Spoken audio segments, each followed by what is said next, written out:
Hey, it's NPR's Book of the Day. I'm Andrew Limbong. The book we're talking about on the podcast today is just the latest in a long literary tradition of books written while being imprisoned. It's Patriot by Alexei Navalny, the Russian opposition leader who died earlier this year. His book is a memoir detailing his youth, leading his movement against Vladimir Putin and through his imprisonment.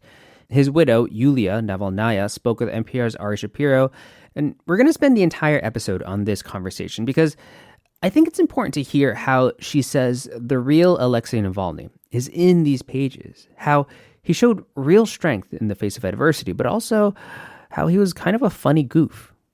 That's coming up. This message comes from Think Fun. Looking for that perfect gift for the holidays? Love a game that's more than just solving the challenge? Think Fun's Crash Cats has the challenge of a logic game with the excitement of cats flying through the air. Set up the board and then slide the pieces to get the cats to launch. Designed for kids 8+ who want excitement in their gameplay. Mark pure joy off your holiday list with the gift of Crash Cats. Now available at Amazon.com. The Russian opposition leader, Alexei Navalny, wrote, "If they do finally whack me, the book will be my memorial." The book is a new memoir called Patriot. Navalny died in a Siberian prison this past February. His wife, Yulia Navalnaya, now leads the movement her husband started fighting Russian President Vladimir Putin's grip on power. And she's with us to talk about her late husband's book. Yulia Navalnaya, welcome to All Things Considered. Hello, Ari. Thank you for having me. We are happy to have you here. This memoir begins with a scene of Alexei on a plane, realizing that he has been poisoned with a nerve agent. And he had a long recovery in Germany. You were by his side. And then he made what might have been the most pivotal decision of his life. He returned to Russia, where he was arrested at the border and imprisoned until his death. How do you think about that decision he made to return to his country? I understand that from other side, it looks like strange decision, but I knew my husband for many years. I lived with him for many years, and I knew him very well. I knew that he would never do another decision. He wanted to be in Russia. He wanted to be with Russian people and with his Russian supporters. It was very important for him to come back and to show that he doesn't afraid, that he wants to continue his fight despite they poisoned him or not. I think many people will be surprised at how much his sense of humor comes through in this book, even in his very darkest moments. What do you think was the secret to his positivity? I think that it was a kind of his superpower, and if I would know the secret, unfortunately nobody knows. That's why he was so popular. That's why people love him. That's why he had so many supporters. From one side, he was leader of Russian opposition. He was serious politician, and you, of course, expect from serious politician that, the man in suit with tie and Right. so on. Of course, he wears sometimes suit and tie, but still he was and he wanted to be the ordinary guy from the next door house, and he was really funny. And it's not about the book. It's about our life. I spent with him more than 25 years, and all the time he was very funny, and he was very easy, and he laughed a lot during very difficult moments in our life, and it helped a lot, and it gave a lot of strength. He talks about watching Rick and Morty, the animated show, on airplane flights while he's campaigning in this intense pressure cooker, even as he was being poisoned with a nerve agent. He was in the middle of an episode. He was. And he loved Rick and Morty a lot. And as you remember, he writes in his book that it was a special episode which he liked a lot about small cucumber or something like this. I'm a little bit sorry. I'm sorry about it because I really, to say the truth, never watched probably a couple times with him. Rick and Morty, so I'm not just, I don't know a lot of details. Mm-hmm. The first half of the book is a traditional memoir, and the second half is a prison diary. Mm-hmm. As you read those pages that he wrote while he was in prison, what surprised you? First of all, I knew about torturing conditions in which he was in prison, of course, during he was alive. Because still it was very difficult, but we were able to exchange letters. That's why I knew much more. Nothing surprised me because in these diaries, you can know really my husband, Alexei Navalny. It saw him, and from one side, we can read about awful things which happened with him in prison, like hunger strike and all these torturing things. But from the other side, even during these days, he was very strong, but not just seriously strong. He laughed at his prison guards. He laughed at this situation. He laughed at himself. And it was his special thing about him, and it was his special power, and I think that it helped him a lot in his life. He describes a moment during your first extended visit to him in prison where he says to you, "I don't want to sound dramatic, but I think there's a high probability I'll never get out of here. Even if everything starts falling apart," he says, "they will bump me off at the first sign the regime is collapsing." What do you remember about that conversation? I remember a very long corridor, and we were walking one side and back along this corridor, and I remember this conversation, and I wanted to be supportive at this moment. I wanted, as as I told, we lived so many years together, so I knew him very well, and I didn't want, to be sad or to show him how scared I am with this situation. And that's why I wanted to be supportive. And also, I knew that in couple days, I will be a free person and he will stay in prison. That's why, despite he was very good, a strong shoulder for me all our life, but still it was very important at that moment that I need to be his shoulder. There was nearly an agreement to free your husband in a prisoner swap. Do you allow yourself to think about how your life would be different today if that had gone through before he died? I like the way you asked me this question. That's very good words. Because I probably a little bit afraid to give these feelings come to me, and it could be very difficult to come back from all the thoughts. That's why I really never allowed myself.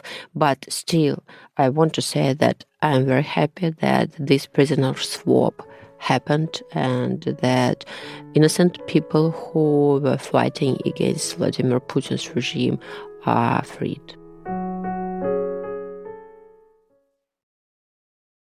Support for this podcast and the following message come from Autograph Collection Hotels. With over 300 independent hotels around the world, each exactly like nothing else. Autograph Collection is part of the Marriott Bonvoy portfolio of hotel brands. Find the unforgettable at autographcollection.com. This message comes from Bluehost. Make your ideas real with a website. Bluehost builds you a WordPress site in minutes with AI and optimizes growth with built-in tools. So start building now at bluehost.com. After Alexei Navalny died, his widow, Yulia Navalnaya, put out this video. Я прошу вас разделить со мной ярость. Ярость, злость, ненависть к тем, And in doing so, she sort of took up the mantle as leader of the Russian opposition movement. So, NPR's Ari Shapiro asked how she felt about this new role of hers. I would prefer to be called the first lady of opposition, or even more, the wife of Alexei Navalny, and I felt myself very comfortable and very pleasant in this role. I would prefer it never changed. I don't know. It's difficult for me to answer you still if I feel comfortable or not. It's about that you feel that it's important to do this. So I'm just doing what I believe, and I am doing what I think right. Can you specify whether you were doing it for him or for your internal moral compass or for your country, or what your motivation is for taking this on? For all these reasons, first of all, for my country, second, for my children, and of course, for memory of my husband as well. He describes your views as being more radical than his. Do you agree? Stop it. Everybody's asking this question. Really? Yeah, it's like the most common question. He's the one who wrote it. Blame your late husband. Right. I blamed him in it while he was alive, to say the truth. Because it's not just written in the book. He told it several times before. I don't know. I don't understand what he meant. And I think that I was more radical because I discussed politics with him on the kitchen, and it was much easier than as we discussed. You say things in the kitchen that you might not say in a public speech, huh? Yeah. As you asked me, my role has changed, so I don't think now I'm so radical as I was You have before. to be more diplomatic now? Is that what you're saying? Absolutely. Of course. Tell me about what the goal of the movement is right now, because things in Russia have changed. Any dissent is immediately crushed. When any public demonstrations take place, they are met with imprisonment. So how do you even continue the work, especially from outside of the country? You're right. It's very difficult. And you're absolutely right. Mentioned that everybody could be in prison for anything, like for the like in social media or just post in social media. Our organization is doing a lot to bring independent information to people in Russia. We have several very big YouTube channels, and we are meeting with head of states and discuss with them the current situation in Russia. There are still a lot of people in Russia who are against the war, who are against Putin's regime, and they still need a kind of support in any ways. They are living under dictatorship. They understand that they could be in prison for anything, any moment. And of course, we need to motivate them and to help in any way we can. The last question I'd love to ask you. This book includes a collection of photographs, and there is Alexei giving speeches and marching in the streets and debating other politicians.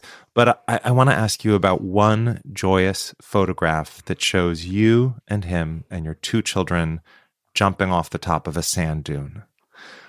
Was there ever a scenario where the four of you could have had just a simple life more like that, not about a higher purpose or a struggle against a great power, just focused on fun times with your family? In my dreams, I, of course, thought that we'll be retired, sitting around our grandchildren, but life has taken another path, and I know why it happened. I just knew my husband. He was the person who wanted to fight till his last day, and it was very important for him. Yulia Navalnaya, thank you so much for talking with us. Thank you so much. Her late husband, Alexei Navalny's memoir is called Patriot. That's it for this week on NPR's Book of the Day. Let us know what you think. You can write to us at bookoftheday@npr.org. I'm Andrew Limbong. The podcast is produced by Danica Panetta and Chloe Weiner and edited by Megan Sullivan and Sierra Crawford. Our founding editor is Petra Mayer. The show elements for this week were produced and edited by Ed McNulty, Fernando Navarro-Roman, Mark Rivers, Ashley Brown, Amy Tamagawa, Mark Navin, Ryan Bank, Matthew Sherman, Michael Levitt, and Courtney Dornan. Beth Donovan is our managing editor. Thanks for listening.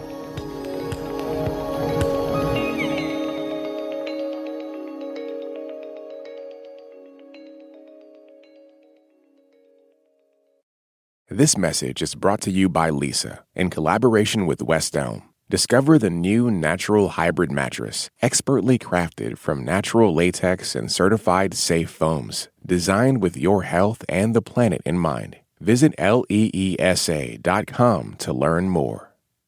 This message comes from NPR sponsor Shopify, the global commerce platform that helps you sell and show up exactly the way you want to. Customize your online store to your style. Sign up for a $1 per month trial period at shopify.com/NPR.